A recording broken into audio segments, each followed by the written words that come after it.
자, 다시 한번 확인하면 이쪽 아랫부분이 조금 더 많이 보이고요. 그쵸? 많이 보이고 입술, 윗입술 많이 보이면서 입술이 아래쪽으로 이렇게 처진다. 네. 그 다음에 코도 마찬가지로 코 밑면이 많이 보이고요. 또 눈도 약간 방향성이 처진다. 이런 것들이 조금 앞서 배웠던 그 정면의 포즈와는 좀 확연하게 다르게 지금 나타나고 있죠. 그리고 이 얼굴 길이도 짧아진다. 이렇게 보시면 되겠습니다. 고개를 숙였을 때의 모습을 한번 그려보도록 하겠습니다. 고개를 약간만 숙여보시면 정면에서의 입술 아래가 코끝이 도달하게 되고요. 또 눈 부분도 눈썹 부분이 도달하게 됩니다.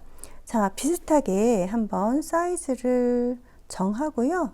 자, 이렇게 한번 정해 볼까요? 또 원을 한번 그려 볼게요. 가볍게 원을 그리시고요. 고개를 숙이면 머리 윗부분이 좀 많이 보이면서 전반적으로는 좀 얼굴이 길어진 듯한 느낌을 보입니다. 자, 한번 볼게요. 수직선 살짝 그어 주시고요. 자, 이 상태에서 턱도 약간 내려오고, 그리고 눈도 살짝 이 위치에서 더 내려옵니다. 이렇게 내려오는데요. 이 방향성에 또 주목해 주시면 되겠습니다. 자, 코의 길이가 살짝 길어진 듯 하면서 그 다음에 입술 방향도 다 올라가죠. 이렇게 올라가고요.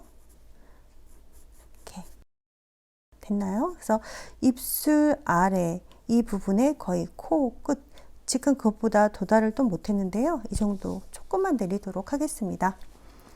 자, 그리고 이제 여러분 이 관자놀이 부분, 이 부분도 같이 좀 내려와 주거든요. 그래서 선을 연결해 주시고 이 위치도 살짝 아래로 이렇게 잡아 보도록 하겠습니다. 좌우 대칭, 어느 정도 대칭이 되는지 확인해 주시면서 해 주시고요.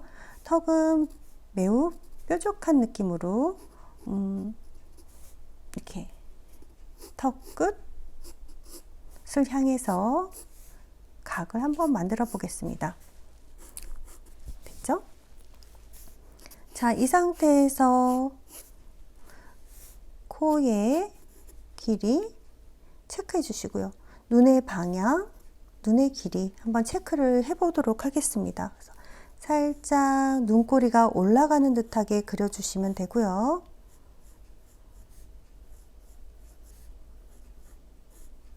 코끝, 이 코끝 콧망울이 조금 더 V자에 가깝게 이렇게 형성이 되는 거죠.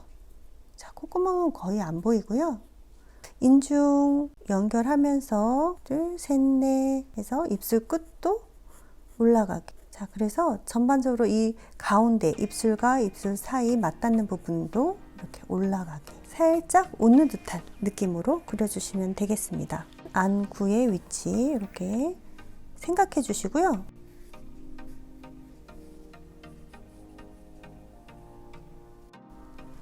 네, 눈썹도 마찬가지예요. 눈썹도 살짝 올라간 듯한 느낌으로 그려주시면 되겠습니다.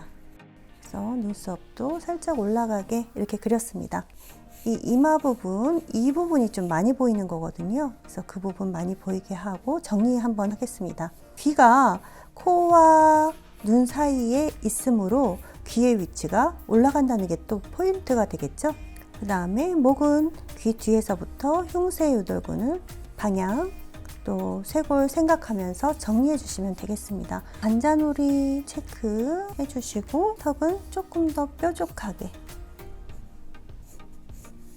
입술 끝 올라가게 콧구멍 거의 안 보이게 콧대 있고요. 위치 눈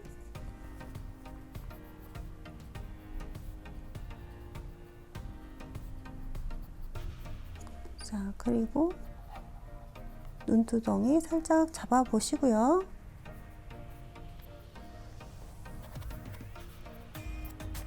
그래서 전체적인 얼굴의 두상은 이런 형태가 될 거고요. 여기에서 명암을 조금 잡는다면 구의 이 명암, 빛이 이쪽에서 온다 했을 때 이쪽 어둡게 들어가면서 안구 아래쪽 또 들어가면서 콧대 한쪽 살려주면서 인중, 입술 위아래 정리해주면서 이 아랫부분 어둡게 하면서 목까지 이렇게 흘러내려 가거든요. 가볍게 선을 그으면 이 정도가 되겠네요. 그래서 지금까지 기본 얼굴에서부터 얼굴을 숙였을 때 그리고 얼굴을 들었을 때 이런 것들을 한번 여러분이 비교하면서 정리를 해주시면 되겠습니다.